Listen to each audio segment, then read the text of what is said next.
Que se passe-t-il lorsque la colonne vertébrale d'Internet se brise?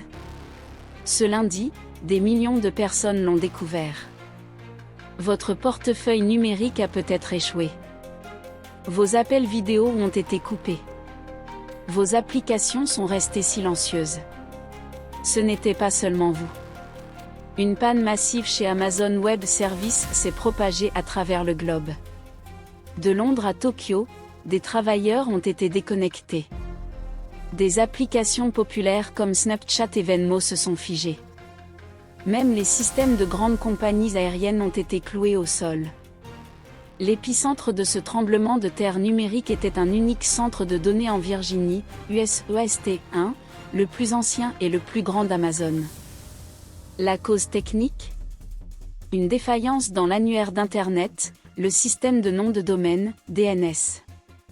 Une simple mise à jour défectueuse a empêché les applications de trouver DynamoDB, une base de données critique où sont stockées les informations des utilisateurs.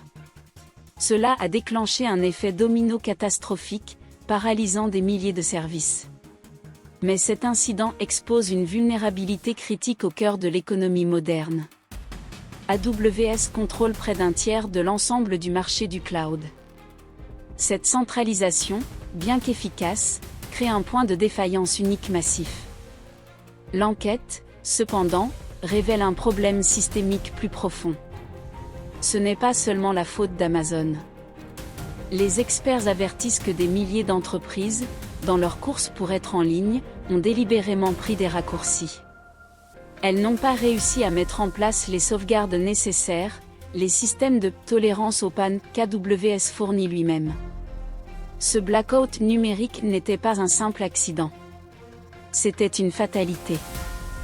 Amazon a finalement rétabli les opérations, mais le coût se chiffre en millions de dollars de productivité perdue.